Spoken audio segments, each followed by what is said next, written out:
Have you ever walked away from a conversation and felt like something was wrong? Not obviously wrong. Nobody insulted you.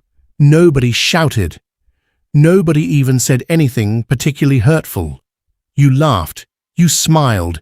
You said goodbye. And then, maybe 10 minutes later, you're sitting alone thinking, why did that feel so weird?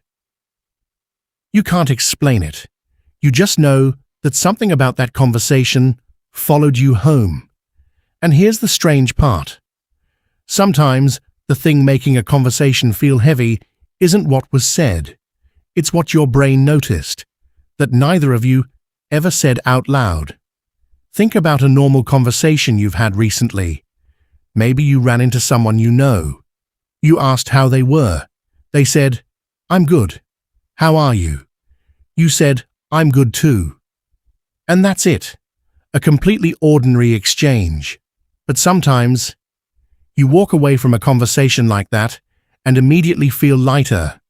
Other times, you walk away feeling strangely tired. You might even find yourself thinking about it later. Why did they sound like that? Why did they pause before answering? Why did they suddenly change the subject? And this is where things get interesting. Because if you actually wrote down everything that was said, you might find nothing wrong with the conversation. The words were fine. So why didn't you feel fine? Well, your brain isn't listening to words alone. And once you understand what else it's listening to, you start noticing something about conversations that is almost impossible to unsee.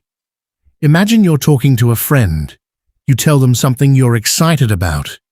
Maybe you finally got the job you wanted, or you've been working on something for months and you finally made progress. They smile and say, "That's really good. I'm happy for you." Sounds nice, right? But imagine they say it while looking at their phone. They barely look up. Their smile disappears almost immediately. And then they say, "Anyway, what are you doing this weekend?" Technically, they congratulated you, but somehow you don't feel congratulated, and you might not even know why. You just feel that little drop inside, that tiny "oh." Your brain picked up on something. Maybe they were jealous, maybe they were distracted, maybe they were having a terrible day and had nothing to do with you. You don't actually know, and that's the problem. Your brain noticed a mismatch, but it doesn't know what caused it, so it starts investigating. And this is where a completely ordinary conversation can become a very long conversation. Inside your head, you get home, you change your clothes, you eat, you scroll through your phone. And then, while doing something completely unrelated, your brain suddenly brings the conversation back. Wait, why did they say it like that? Now you're replaying it. Their face, their voice, that little pause, the way they looked away, and suddenly you're doing something humans are surprisingly good at. Trying to read another person's mind. Not literally, obviously, but we do it all the time. We see someone's expression and guess what they're feeling. We hear a change in their voice and guess what they mean. We notice someone becoming quieter and start filling in the blanks ourselves. And most of the time, we don't even realize we're doing it. But here's the dangerous part. When we don't have enough information, our brain doesn't like leaving the story unfinished. So it fills in the missing pieces. And sometimes, it fills them in completely wrong. Think about texting. Someone sends you, "Okay," just one word. Now imagine they normally text you, "Okay," or "Okay, sounds good." But today, just "Okay." That's it. Suddenly, you're staring at the screen like it contains a secret message. Are they mad? Did I say something? Why are they being cold? You might even type a response. Delete it. Type another one. Delete that too. And meanwhile, the other person might be completely fine. Maybe they're standing in a supermarket trying to decide which bread to buy. Maybe they're at work. Maybe they're tired. Maybe they simply didn't feel like adding 3 extra letters to the word okay. But your brain doesn't know any of that. It only has one tiny piece of information. So it starts creating a story. And this tells us something important about heavy conversations. Uncertainty can feel heavier than bad news. Because when you know what happened, at least you have something to deal with. When you don't know, your mind keeps knocking on the door.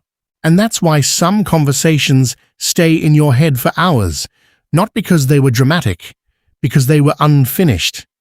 Maybe there was something you wanted to say but didn't. Maybe they almost said something, and then changed their mind. Maybe you could tell they were upset, but neither of you acknowledged it. You know that feeling? You're sitting with someone and everything looks normal, but somehow there's this giant invisible elephant in the room. You both know it's there. Nobody mentions it, so instead you talk about random things. Did you watch that movie? How's work? Did you eat? And you're having what sounds like a perfectly normal conversation, while another conversation is happening underneath it. A silent one. The one that says, "Are we okay? Are you upset with me? Why aren't we talking about this?" And sometimes, that's the conversation that makes you tired. There's another reason this happens. And honestly, this one explains a lot. Sometimes the heaviness isn't coming from the person you're talking to. It's coming from you. Think about a day when you're already stressed. You didn't sleep well. You're worried about money. Work has been frustrating. You've got 10 things on your mind. Then someone says something completely harmless. "You seem quiet today." Normally, you'd laugh and say, "Yeah, I'm just tired." But on a bad day, you might hear it differently. Why are they pointing that out? Or someone doesn't reply to your message immediately. Normally you wouldn't care, but today you check your phone, then again, then again. Suddenly, your brain has created a whole story. Maybe they're avoiding me. Maybe I did something. Nothing changed about the other person. Your emotional state changed the way you interpreted them.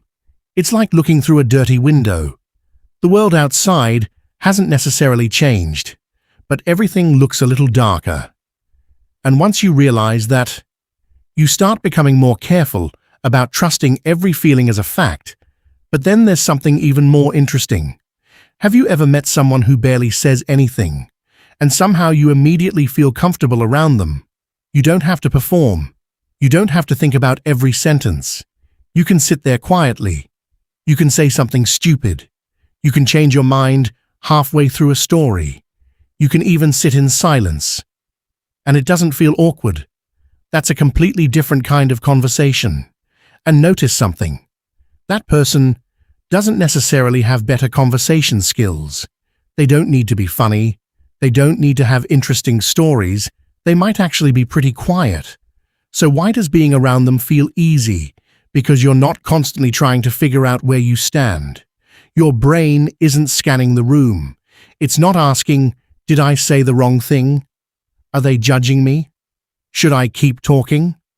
For once, you don't have to monitor yourself. And that feeling is called safety. You don't always notice safety when it's there, but you definitely notice when it's missing. This is why 2 conversations can look almost identical and feel completely different. Imagine 2 people saying, "Tell me what's going on." Person number 1 says it while looking at you, listening carefully, and giving you time to answer. Person number 2 says it while checking their phone and looking around the room. Same words, different experience.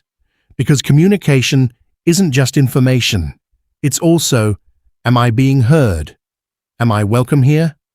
Can I relax around you? Is it safe to be honest?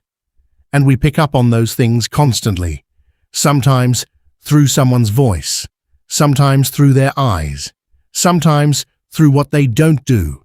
That's why a person can say, "You can talk to me," and you still don't feel like talking, not because you're difficult. Something about the interaction hasn't convinced your nervous system that it can relax yet.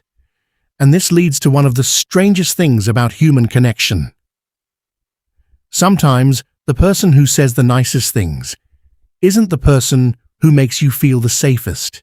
And sometimes the quiet person who doesn't say much is the one you trust the most. Think about the difference between someone saying, "I'm always here for you," and someone who simply shows up. They remember. They listen. They don't make everything about themselves. They don't make you regret being vulnerable. They don't need you to explain every emotion perfectly. You can just say, "I don't know. I'm having a weird day." And they don't immediately start fixing you. They just sit there. Maybe they say, "Yeah, I get it." And somehow, that's enough. Those conversations can feel incredibly deep, even when almost nothing is said. Because sometimes, feeling understood doesn't take many words. It requires the absence of pressure. Now, here's where I think we misunderstand heavy conversations. We often assume that if a conversation leaves us feeling heavy, it must have been bad. Not necessarily. Some conversations are heavy because they matter. Think about telling your parents something you've been afraid to say, or finally admitting to a friend, "You hurt me," or telling someone you love them when you're not sure what they're going to say back, or saying goodbye to somebody you know you're not going to see again. Those conversations can feel almost physically heavy. Your chest feels tight. Your voice changes. You don't know where to look. There are long pauses. But that heaviness isn't necessarily a warning. Sometimes it's vulnerability. And vulnerability feels uncomfortable because you're letting someone see something you normally keep protected. Think about the last time you told someone something you'd been keeping inside for a long time. Maybe you were nervous beforehand. You probably imagined all the ways it could go wrong. But eventually, you said it. And then there was silence. That moment can feel enormous. You're sitting there thinking, "Okay, I actually said it." And then something strange happens. The conversation feels heavy. But afterwards, you feel lighter. That's the difference. Some heaviness comes from carrying something. Other heaviness comes from finally putting something down. And you can usually feel the difference afterward. One makes you want to disappear. The other makes you breathe a little deeper. One leaves you replaying the conversation because you're trying to figure out what went wrong. The other stays with you because something important finally became real.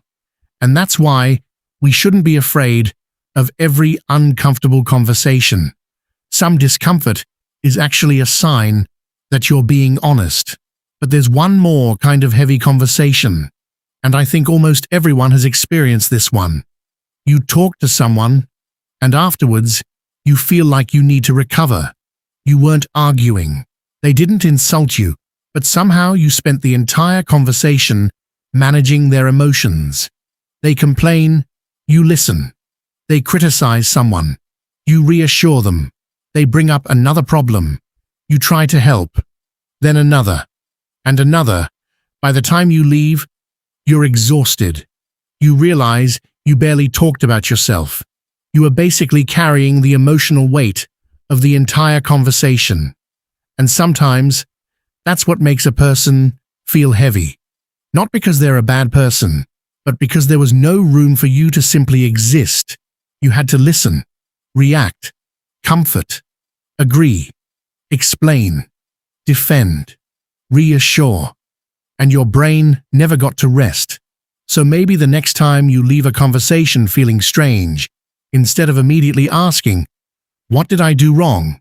try asking something else. What exactly am I feeling? Am I hurt? Am I confused? Am I nervous? Do I feel judged? Do I feel ignored? Or am I simply tired? And then ask yourself something even more useful. What happened in the conversation that made me feel this way?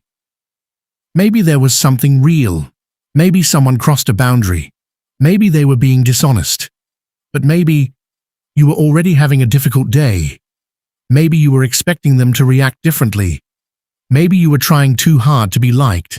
Maybe the conversation touched an old insecurity you didn't even realize you had. And suddenly, the feeling makes a little more sense. Not every feeling is a fact, but every feeling is information. And I think that's the part we often miss.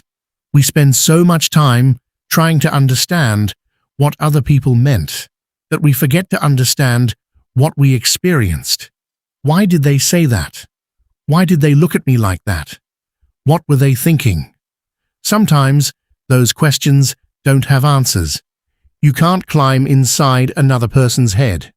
But you can ask, why did that moment affect me so much? And that question can teach you something. Maybe you need clearer communication. Maybe you need stronger boundaries. Maybe you need to stop assuming every silence is rejection. Maybe you need to trust your instincts a little more. Or maybe you just need to give yourself permission to say, I don't know what that meant. And leave it there. Because not every silence needs to be solved. Not every pause is a secret message. Not every change in tone is about you. Sometimes, a conversation is just a conversation. And maybe that's the real reason some conversations feel heavy. They're not just conversations between two people. They're meetings between two entire inner worlds, two histories, two insecurities, two moods, two sets of expectations, two people trying to understand each other, while also trying to understand themselves. And that's why a simple sentence can sometimes stay with you for days, not because the sentence was powerful, but because of everything you brought to it. So the next time you walk away from a conversation and think, something felt off, don't immediately panic. Don't immediately blame yourself. And don't immediately blame them. Just pause, take a breath, and ask, what am I actually feeling right now? Because sometimes the heaviness is telling you something about the other person. Sometimes it's telling you something about the situation. And sometimes it's telling you something about yourself. And once you learn to listen to that feeling without immediately believing every story your mind creates around it, conversations start to look a little different. You stop obsessing over every pause. You stop treating every silence like rejection. You stop trying to decode every facial expression. And you become better at something much more important, being present with people without constantly trying to figure them out. Because at the end of the day, we're all trying to do the same strange thing. We're trying to say what we mean. We're trying to understand what other people mean, and sometimes we completely miss each other. But sometimes, for a few minutes, two people actually understand each other. And when that happens, you don't leave the conversation wondering what went wrong. You leave feeling a little lighter. And maybe that's what a good conversation really is. Not one where every word is perfect. Not one where nobody feels uncomfortable. But one where, for a moment, you don't feel like you have to hide. If you've ever walked away from a conversation thinking, I don't know what just happened, but that felt heavy, you're definitely not alone. Tell me in the comments about a conversation that stayed with you long after it ended. And if you enjoy exploring those strange little things about being human that we experience all the time, but rarely talk about, you can subscribe, because there's usually a lot more happening beneath the surface than we realize.